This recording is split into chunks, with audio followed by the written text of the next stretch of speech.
Atos dos Apóstolos, capítulo 13. A primeira viagem missionária. Na igreja em Antioquia havia profetas e mestres. Barnabé, Simeão, conhecido por seu segundo nome, Níger, Lúcio de Cirene, Manaém, que era irmão de criação de Herodes, o governador, e Saulo. Porquanto serviam, adoravam e jejuavam ao Senhor. O Espírito Santo lhes ordenou: Separai-me agora Barnabé e Saulo para a missão a qual os tenho chamado. Diante disto, depois que jejuaram e oraram, lhes impuseram as mãos e os enviaram. Saulo notabiliza-se como Paulo. Dirigidos, portanto, pelo Espírito Santo, desceram a Seleucia e dali navegaram para Chipre. Chegando em Salamina, proclamaram a palavra de Deus nas sinagogas judaicas. João Marcos os seguia para auxiliá-los. Depois de atravessarem toda a ilha até Pafos, encontraram um judeu chamado Bar-Jesus, que praticava feitiçaria e era falso profeta. Ele assessorava o pré-consul Sérgio Paulo, homem de grande inteligência. Este mandou chamar Barnabé e Saulo, pois desejava conhecer a palavra de Deus. No entanto, Elimas, o mago, pois é assim que se traduz o nome dele, opunha-se a eles, tentando desviar o precursor da fé. Contudo, Saulo, que traduzido é Paulo, cheio do Espírito Santo, olhando atentamente para Elimas, o repreendeu dizendo: Tu estás cheia de toda mentira e malignidade, filho do diabo, inimigo de tudo o que é justo. Quando cessarás de perverter os retos caminhos do Senhor? Para que saibais que a mão do Senhor é contra ti, ficarás cego a partir de agora, e não verás a luz do sol por algum tempo. E no mesmo instante, Elimas sentiu como se um nevoeiro o encobrisse e os seus olhos ficaram em trevas. Então, tateando, rogou a quem o pudesse guiar pela mão. O precursor, observando o que havia acontecido, creu, profundamente impressionado com a doutrina do Senhor. Paulo prega Jesus na sinagoga. De Pafos, Paulo e seus companheiros navegaram para Perge, que fica na Panfília. Então João Marcos os deixou ali e regressou a Jerusalém. Eles, no entanto, seguiram para além de Perge e chegaram a Antioquia da Pisídia. No dia de sábado, entraram na sinagoga e se assentaram. Logo após a leitura da lei e dos profetas, os administradores da sinagoga mandaram que lhes fosse feito o seguinte convite: Irmãos, se tendes em vós alguma palavra de encorajamento para nosso povo, dizei-a. Então Paulo, colocando-se em pé, fez sinal com a mão, solicitando a atenção dos presentes e declarou: Caros israelitas e vós, gentios, que igualmente temeis a Deus, ouve, ousado ele. O Deus deste povo de Israel escolheu nossos antepassados e honrou sua gente durante o tempo em que, como estrangeiros, caminharam pela terra do Egito, de onde os libertou com braço poderoso. O Senhor zelou por eles com paciência no deserto durante cerca de 40 anos. Ele destruiu 7 nações em Canaã e entregou a terra em que habitavam como herança ao seu povo. Isso tudo levou aproximadamente 450 anos, quando então lhes deu juízes, até a época do profeta Samuel. Mas o povo lhe rogou por um rei, e Deus lhes concedeu Saul, filho de Quis, da tribo de Benjamim, que reinou pelo espaço de 40 anos. Depois que tirou o reinado de Saul, deu-lhes Davi como rei, sobre quem testemunhou: Achei Davi, filho de Jessé, homem segundo o meu coração.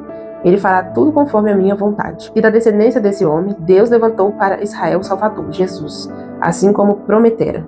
Antes, porém, da chegada de Jesus, primeiramente veio João, pregando um batismo de arrependimento para todo o povo de Israel. Quando estava por concluir seu ministério, proclamou João: Quem pensais vós ser eu? Não sou eu o Messias. Entretanto, eis que vem após mim aquele cujas sandálias eu não sou digno sequer de desatá-las dos seus pés. Irmãos descendentes de Abraão, e vós, não judeus, que temeis a Deus, a nós foi enviado esta mensagem de salvação, pois as pessoas que habitam em Jerusalém e os seus governadores não reconheceram a Jesus. Contudo, ao executá-lo, cumpriram as palavras dos profetas, que são lidas todos os dias de sábado. Mesmo não encontrando motivo legal para condená-lo à sentença de morte, rogaram a Pilatos que o mandassem crucificar. E depois de terem cumprido tudo o que a respeito dele estava escrito, tirando-o do madeiro, depositaram-no em um sepulcro. No entanto, Deus o ressuscitou dentre os mortos, e durante muitos dias ele foi visto por aqueles que tinham ido em sua companhia da Galiléia para Jerusalém. Essas pessoas agora são suas testemunhas diante do povo.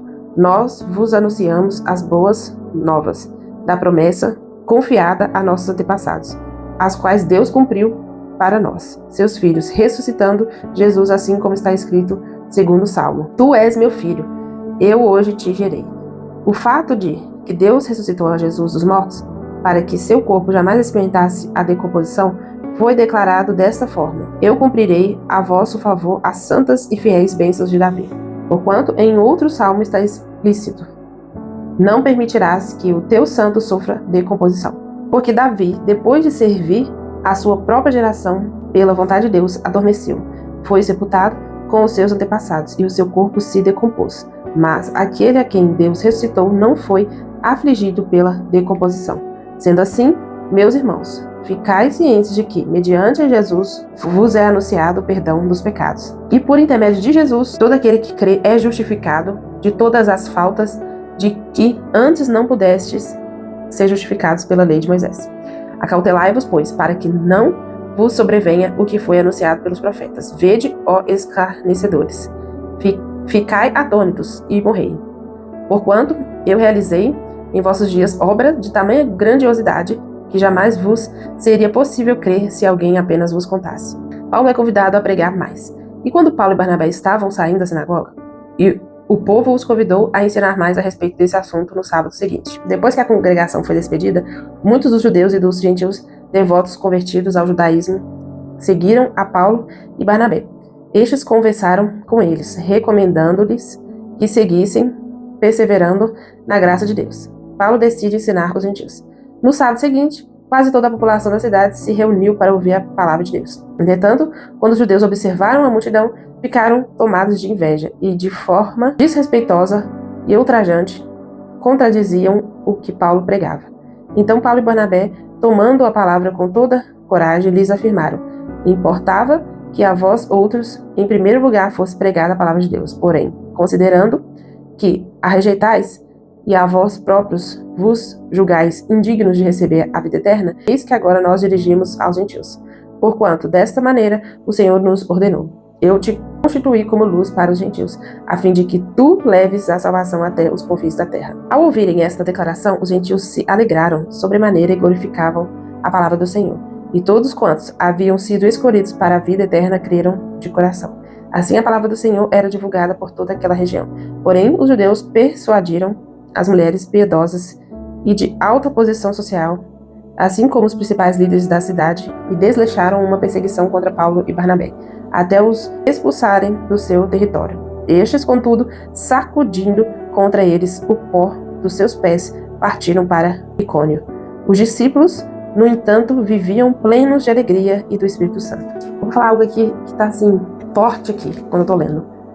Inveja. Gente, eu vou falar sobre isso nos próximos versículos, porque eu acredito que vai aparecer sempre isso. Mas inveja é uma coisa terrível. Como nós já lemos as cartas, né, de Mateus, Marcos, Lucas e João, nós vimos lá também, lá naquelas cartas, que as pessoas tinham inveja de Jesus. Enquanto Jesus estava tranquilo na sua, eles estavam gostando até de Jesus. Mas quando ele começou a fazer uma fama, as pessoas começaram a gostar dele, quando ele começou a atrair multidão e manifestar os seus milagres, aí já veio a inveja. E aqui também, como nós lemos, não é diferente. Enquanto Paulo estava ali pregando tantas coisas bonitas e sábias, eles estavam amando aquilo ali, queriam até receber mais. Mas depois, quando viram que Paulo estava fazendo um sucesso, né, aos olhos deles, que as pessoas estavam querendo, né, ouvir, veio a inveja.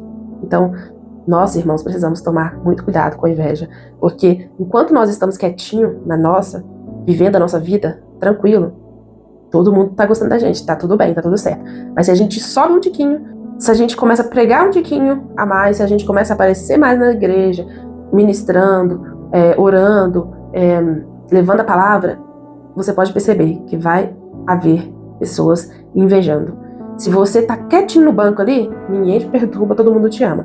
Mas se você subir para o altar, aí já vai ter pessoas para invejar a sua vida. Isso é triste, porque existe, é real, pessoas que invejam. E elas não só invejam, tá? Como tá aqui descrito. Elas invejam a ponto de fazer com que outras pessoas se voltem contra aquela pessoa que ela invejou. Essas invejosas, elas invejam a ponto de até tramar a morte de homens de Deus. Então, não é uma simples inveja, não é um simples olhar. Eles sempre vêm com ações de maldade, ações para prejudicar aquelas pessoas. Vamos orar por isso, porque isso é muito real. Senhor Deus, querido Santo, nós te agradecemos pela tua palavra. Nós te agradecemos por tudo que o Senhor tem nos ensinado. Nós te agradecemos porque nós cremos no poder do Evangelho. Nós cremos que o Senhor é a nossa salvação, que Jesus Cristo é a nossa salvação, que veio, que viveu aqui, que fez grandes milagres e que padeceu por nós, que ressuscitou ao terceiro dia. Nós cremos em tudo isso, Deus, e nós estamos dispostos a pregar o teu nome, a anunciar o teu nome. Nós estamos dispostos a continuar aquilo que os discípulos fizeram, aquilo que homens de Deus fizeram com tanta ousadia, não tinham medo, só queriam falar a verdade, só queriam falar do caminho, da verdade, da vida, que é Jesus. E nós também queremos isso, nós queremos pregar a Cristo, mas não é fácil, nós sabemos que vem muitas coisas contra as nossas vidas e nós te pedimos nesse dia, Deus, que o Senhor nos livre de todo olhar mal, que o Senhor nos livre de toda inveja, que o Senhor nos livre de tudo aquilo que possa nos impedir de prosseguir, de avançar no teu reino.